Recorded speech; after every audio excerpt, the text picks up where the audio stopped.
Hi, Dr. Pulsfer here to talk about something that's kind of close to my heart because it affects people who create things very much.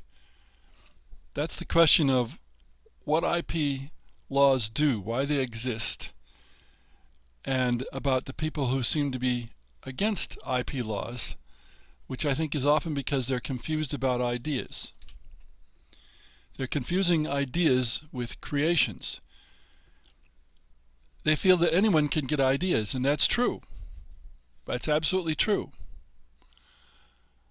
For example, as one commenter on my What is IP screencast said, on the grounds of ideas being non-scarce and non-rivalrous and thus not being eligible for ownership, he was against IP laws. So if anyone can get ideas, why protect them? Well, actually IP law does not protect ideas. It's the execution of the idea that's protected. So it's not protecting the ideas that went into Britannia, one of my games for example. It's how I implemented those ideas in the game Britannia. Or it's about how I organized and expressed my ideas when I wrote my book Game Design. Typically, people who never wrote a book or never designed a game to completion think it's easy. All it is getting some ideas. And that's not true at all. Everybody can get ideas, and ideas are mostly worthless. Real creators know that while ideas can make a difference, it's the execution of the ideas that really matters. So, IP law does not protect ideas, especially in the United States law. I don't know if this is true in all countries. And I'm going to quote from a government online website.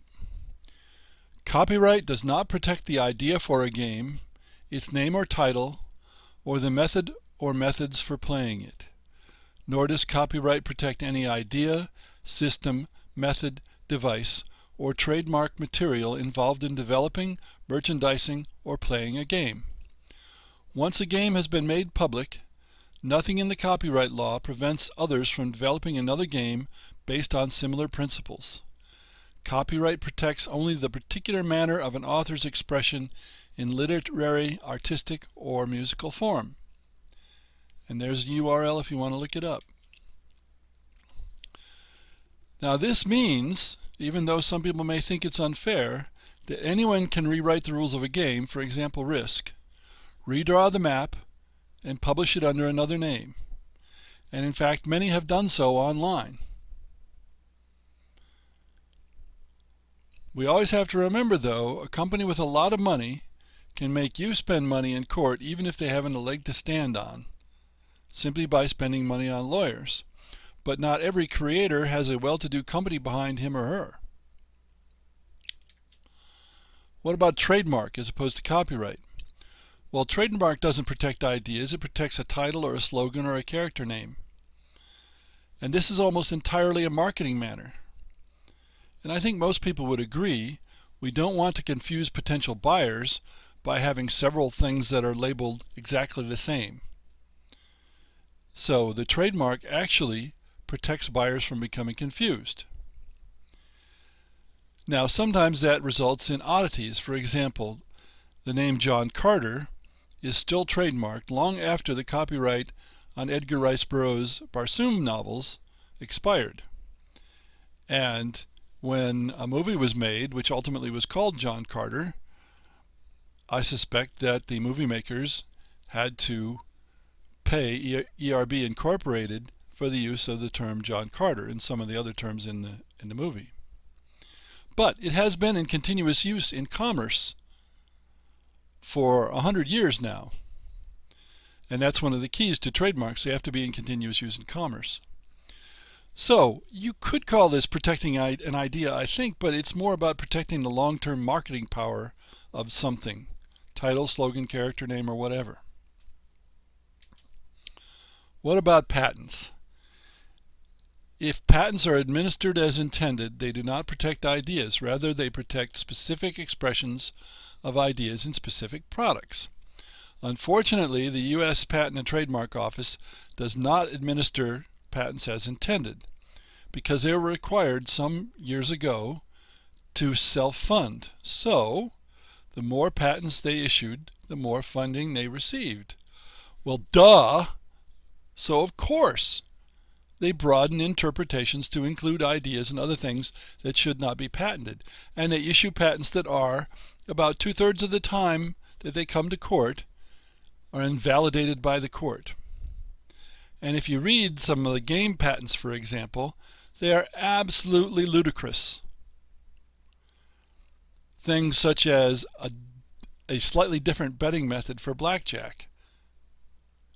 Well, that's a simple idea. But somebody paid for the patent, and if they maintain the patent, they cough up thousands of dollars to the Patent and Trademark Office. So it makes money for the PTO, and so they issue such stupid patents. Here's the real reason for IP law. IP laws exist to encourage people to invent, create. If they can't make money from their creations, many of them won't create. Some people have to make a living somehow, and if they can't make it from their creations, they'll have to make it in a more mundane way. This applies even to famous creator artists such as Mozart and Beethoven, both of whom were very keen negotiators about their music and making money from their music. IP laws are designed to enable creators to benefit from their creations. If they can't, many of them will stop creating and will all be much the poorer intellectually and practically. Because these are the repercussions, and I can speak from my own experience. I stopped writing books because piracy is so rampant, even with current IP laws. The laws are there, but it's hard to enforce them, and the world is poorer for it. I'll just state that flatly. In Shakespeare's time, before IP laws, he had to go to what we would say were extremes, ridiculous lengths to try to protect his plays. He would give performers just their part of the play so that nobody would have the whole play, and he did this until he died. That's because if such things were published, the printer, the publisher, owned it, not the playwright. And as I recall, his plays were not published until after his death with much confusion because other people tried to put them together, and in some cases we're not even sure whether Shakespeare or somebody else wrote a particular play. The Internet and World Wide Web has made enforcement of IP law very difficult. YouTube, for example, makes it so easy to pirate songs or music, and that's discouraged creation. The Internet also encourages the idea that everything is free. I understand that notion, but it's hell on creators. And of course we have technology-aided piracy. I recall some years ago Scott Adams, who does Dilbert,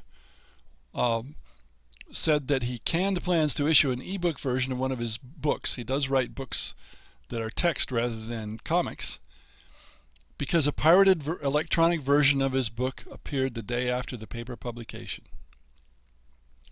As I've said, I haven't written another book because piracy is rampant. As far as I can tell, far more copies of my book have been pirated than have been sold. I'd say at least 10 times as many. Perhaps 10 times as many pirated copies of a mobile game are played as legitimately obtained copies by actual counts. Because many of these games, when they're played, send a signal home to say we're being played, and the developer or publisher can then tell whether it's a pirated copy or not. The problem is, if people are not sufficiently compensated for writing books or making mobile games, many of them stop doing it. Many people have already stopped making mobile games because it's very, very difficult to make any amount of money that comes anywhere near being a living wage. Now there's this myth about artistes. People like to pretend, or some people like to pretend, that artists do it solely for the artistic benefit, I guess. No, most would like to make a living, but many cannot. So the so-called starving artist frequently was forced or is forced to do something else so that they won't starve. They stop creating. IP law is intended to help these folks make enough money to keep creating.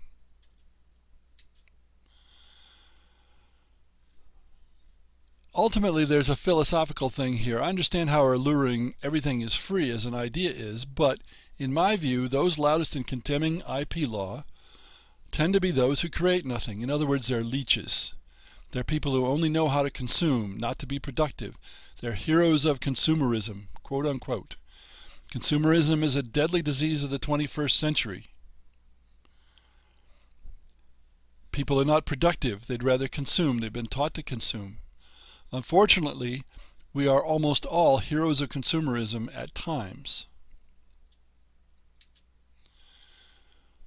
So the less IP law can be enforced, let alone if we get rid of it, the less creation will take place. Non-creators want everything to be free, but many won't or won't be able to create for free. It's not practical. Thanks for listening.